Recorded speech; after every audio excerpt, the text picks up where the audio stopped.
Recuerda que puedes escuchar este audio horas antes de su estreno y sin publicidad suscribiéndote en cesarvidal.tv.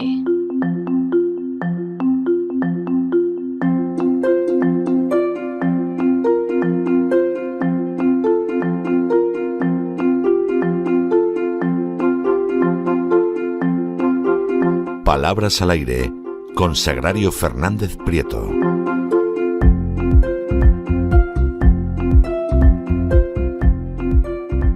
Estamos de regreso para esa segunda parte de nuestro programa doble y sesión continua que todos los lunes en La Voz dedicamos a la cultura hispánica. Hoy seguimos con Almanzor en el Asinfo España, con don Lorenzo Ramírez y ya lo saben ustedes, la segunda parte de ese programa doble y sesión continua está dedicada ni más ni menos que a la lengua española, que es el mayor legado que ha dejado España al acervo común de la humanidad. Y ahí, por supuesto, quien nos ayuda es doña Sagrario Fernández Prieto para que cada vez más hablemos mejor y escribamos mejor el español. Muy buenas noches, doña Sagrario. ¿Qué tenemos hoy? Buenas noches, don César. Comenzamos, como siempre, por la palabra del día, que hoy es apétalo, del griego apétalos. Es un término de la botánica, se refiere a una flor, dicho de una flor o de su corola, que carece de pétalos. O sea que apétalo, como ya se podía prever, es una flor que carece de pétalos. Esta A es una negación, apétalo. Y vamos a ver el término corola, que es coronilla o corona pequeña, y en botánica es el segundo verticilo de las flores completas, situado entre el cáliz y los órganos sexuales, y que tiene por lo común vivos colores. De modo que aquí tenemos ya dos términos, corola y apétalo, que todos conocíamos pétalo, pero apétalo se utiliza mucho menos. Y ahora, teniendo en cuenta las circunstancias de estos días y lo que ha pasado en el Levante español, la mayoría de los términos, porque son los que he ido recogiendo y los que me han llegado y me han preguntado, van a tener relación con la tragedia ocurrida en la zona. Y el primer término, porque me han preguntado algunas personas que qué pasaba con el término dana porque no lo encontraban en el diccionario. Me imagino que si a mí me lo han preguntado 3 o 4, tiene que haber habido bastantes personas que hayan hecho lo mismo, han ido al diccionario, han buscado dana y dana no aparece. ¿Por qué? Porque el término dana en realidad hace referencia a unas siglas. Es un acrónimo que se usa en meteorología con mucha frecuencia. El significado de dana en realidad es depresión aislada en niveles altos. De ahí dana, de depresión a aislada en niveles altos. Y es lo que antiguamente se conocía como gota fría. Por eso no es raro que estos días hayamos estado escuchando que la gota fría había hecho tal o cual cosa. De toda la vida de toda es la lo que vida. se ha llamado gota fría, ¿sí? Sí, efectivamente. Pero no sé a partir de cuándo se dice dana, pero desde luego en esta ocasión sí, se ha hablado fundamentalmente de la dana. De vez en cuando alguien recordaba que decíamos gota fría, efectivamente, pero fundamentalmente el término ha sido dana. No es raro que sea el término que tenga más preponderancia a partir de este momento, aunque esperamos que no haya que utilizarlo, por supuesto, porque el término es corto y, claro, resume muy bien qué es lo que es, una depresión aislada en niveles altos. Se va a quedar, seguramente se va a quedar, y se va a quedar tristemente porque vamos a recordar la dana del 2024. En fin, algo que también se ha comentado mucho. Se ha hablado estos días de la zona cero de la dana. Esta expresión de la zona cero a muchas personas les ha recordado a otras zonas cero. Sabían lo que quería decir la zona cero de la nada, perdón, de la dana. Lo que pasa es que hay una confusión por comentarios que me han llegado. La zona cero de la dana, muchos piensan que es la zona donde se originó sin más. Y es más que eso. La expresión zona cero alude al área de mayor devastación en un desastre. sea, que la zona cero no es solo donde se ha iniciado, es donde ha ocurrido el mayor desastre en una situación particular. En las noticias hemos visto ejemplos, la zona cero de La Dana, Chiva, Buñol o Turís recibieron 8 horas el agua que cae en todo un año en Valencia, o devastación en la zona cero, fango, millones de euros en destrozos y sin luz, o el Mediterráneo y Andalucía, la zona cero de La Dana. Este giro, zona cero, es la traducción usual de la expresión inglesa ground zero, que tiene su origen en las pruebas de las bombas atómicas estadounidenses y, traducido del inglés, sería punto en el que ocurre una explosión nuclear o situado directamente encima o debajo. Eso sería la zona cero. A partir de este sentido, se ha extendido su uso figurado para aludir a cualquier lugar que sufre con más intensidad cualquier catástrofe de origen natural o humano, como terremotos, inundaciones, epidemias, batallas o atentados terroristas. Y la locución ganó gran difusión con los atentados de Nueva York del 11S y ha pasado a ser la denominación de la zona donde estaban las Torres Gemelas. Allí esa zona es la zona cero y todo el mundo ya sabe por qué. De modo que ya queda claro por qué lo de la zona cero. Y ahora continúo con un periodista que decía desde la zona: difícil encontrar un lugar donde se pueda resguarecer. Vamos a resguarecer porque no figura en nuestro diccionario. No tenemos el término resguarecer, tenemos el término guarecer. Guarecer procede de guarir, es el sinónimo de guarir, acoger a alguien, ponerlo a cubierto de persecuciones o de ataques o preservarlo de algún mal. Guarecer también puede ser guardar, conservar algo, curar, medicinar, más raramente socorrer o amparar, pero también puede ser refugiarse en alguna parte para librarse de un daño o peligro, pero insisto, eso es guarecer, no el término que he dicho al principio, que no repito para no confundir. Guarecer es lo correcto. Y igual que guarecer es correcto, sería correcto guarir, que sin embargo se ha dejado de utilizar. Yo por lo menos hace mucho que no lo escucho, pero guarir es un término correcto que procede del germánico wargen, que significa proteger, muy poco usado. También significa subsistir, mantenerse, y dicho de un enfermo, guarir, dicho de un enfermo, es recobrar la salud. Muy poco utilizado con este sentido. Yo no lo he escuchado nunca. Y también desusado tiene el mismo término que hemos dicho al principio. Es un sinónimo de guarecer, guarecerse, refugiarse.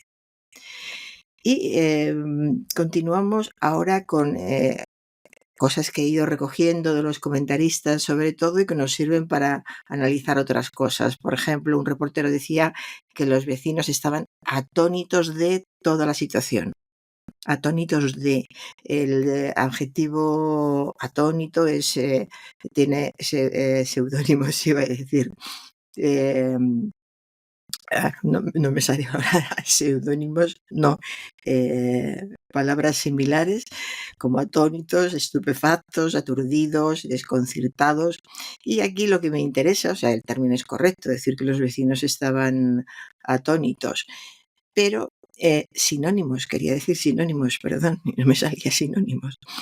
Lo que me llama la atención es la preposición. Los vecinos estaban atónitos ante la situación, por la situación, con la situación, pero no con de. Ya sabe que llevo unos días insistiendo en el tema de las preposiciones. Cada vez se utilizan peor, muchísimo peor. Yo creo que es la influencia del inglés, el medio inglés que hablamos. Yo estoy convencido. Sí. Pues cada vez es más patente y lo curioso es que pasa con personas que tampoco hablan inglés. Es decir, como es bilingüe, a veces pasa a las personas bilingües, ¿no? Se le van términos de una lengua a otra. Pero no es el caso, no son bilingües, pero algo suena mal, o algo se va deslizando de una lengua a otra y las preposiciones cada vez las utilizamos peor. Además es curioso porque las preposiciones tienen mucha importancia en inglés, usted lo sabe, en español En también todos los tienen. idiomas, sí. Claro, por supuesto que sí, pero cambian mucho más el significado porque se incluye también la construcción. Puede cambiar una construcción y con la construcción un matiz al significado, de modo que eh, pueden influir en el castellano. Bueno, ya vemos lo que está pasando. Se utilizan muchísimo y mal las preposiciones. También a lo mejor influye que desde hace tiempo las preposiciones no se estudian de memoria como se estudiaban en mi época, por ejemplo, y te las sabías todas. Y como te las habías aprendido de memoria, casi siempre tenías un ejemplo en la cabeza con cada preposición y era más raro. Incluso con el tiempo, aunque algunas personas hayan llegado al inglés, incluso al bilingüismo, es raro.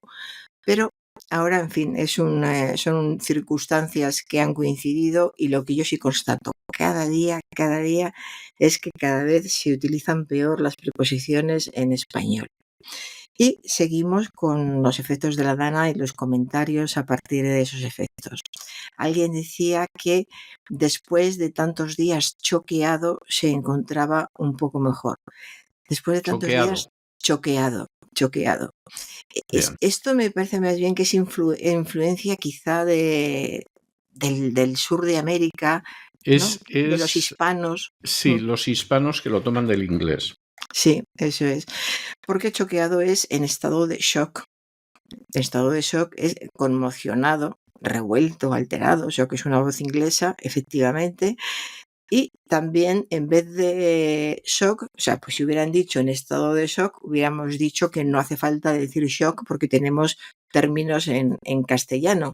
Choqueado es castellano, no se puede decir que sea incorrecto, pero está bien formado, no viene en el diccionario, pero tenemos que recordar que tenemos, después de tantos días de trauma, sobresalto, conmoción, colapso, impresión, bien, siempre hay que tratar de buscar dentro de nuestra mente o en los libros o en el diccionario el término español.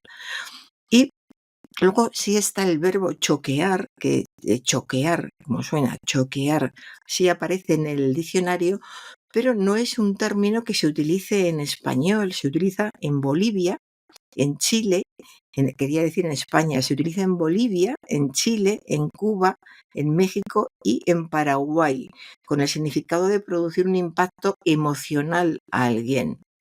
Y también pronominalmente se utiliza en Bolivia, Chile, México y Paraguay referido a una persona que sufre un impacto emocional. Los dos significados valdrían para la situación que hemos estado viviendo, que sobre todo algunas personas han estado viviendo en estos días.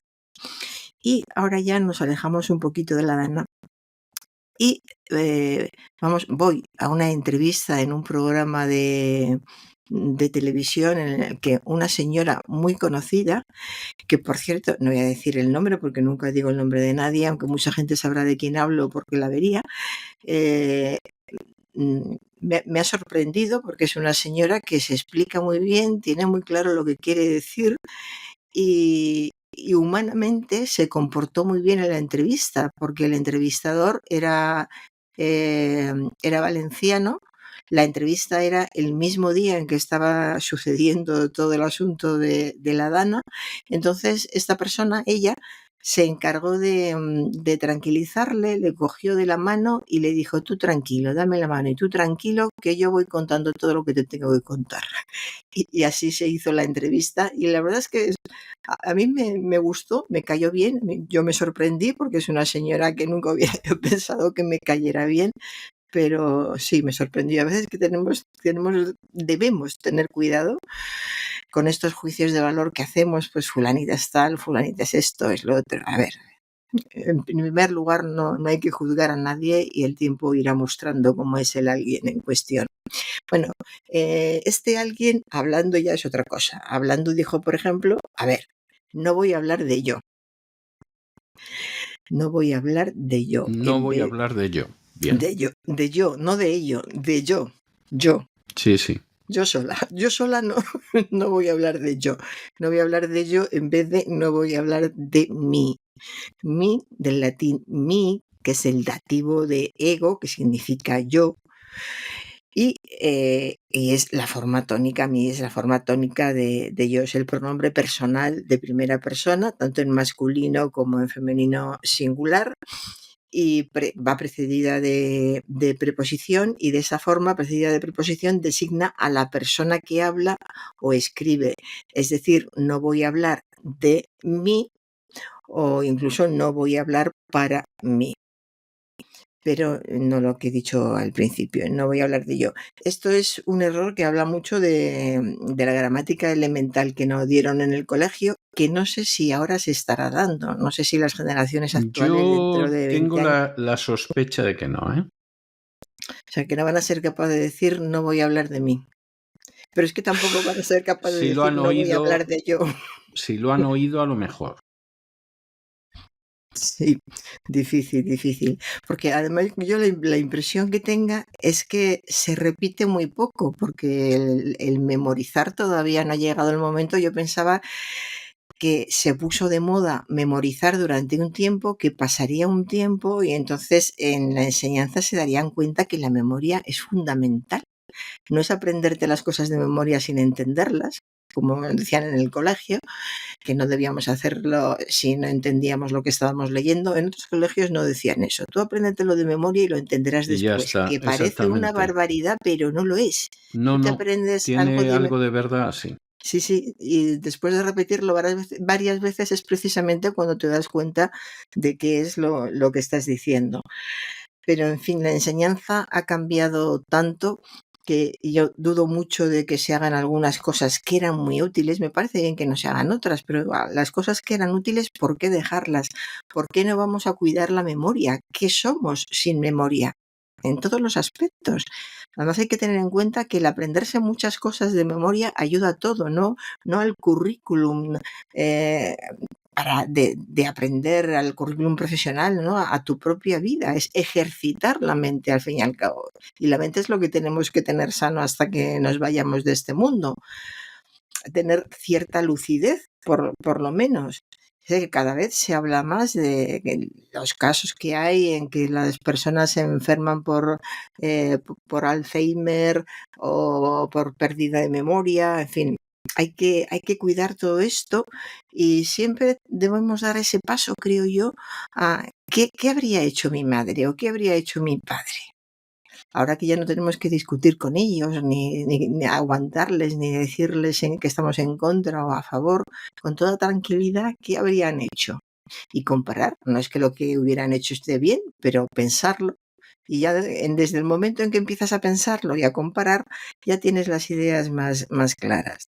En fin, me estoy enrollando, don César. Continúo con un cantante en una entrevista, refiriéndose a su mujer, dijo: a ella la gustaría quedarse en España. A ella la gustaría quedarse en España. Un laísmo hermosísimo. La como complemento directo cuando es complemento indirecto lo que tiene que decir. A ella le gustaría quedarse en España. Cuidado con los laísmos. Yo pensaba creo que sí, que cada vez hay menos, pero sigue habiendo.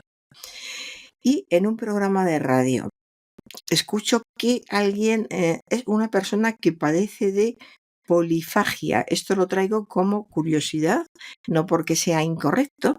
Polifagia procede del griego polifaquía, que significa voracidad. Excesivo deseo de comer que se presenta en algunos estados patológicos. Polifagia es sinónimo de glotonería, de apetito, de hambre, de ansia, de avidez. Pues bueno, es una palabra más que debemos tener en cuenta los que no la conocieran. Y ahora, para terminar, voy a comentar una expresión que se utiliza muy a menudo. Decimos, por ejemplo, he tenido una temporada en la que he estado en una montaña rusa. He vivido una montaña rusa de emociones. Es una expresión muy, muy conocida. Pues vamos a ver porque es muy interesante y aparecen nombres muy interesantes en la historia de la expresión montaña rusa. Parece que donde primero se instaló este tipo de atracciones fue en Burdeos.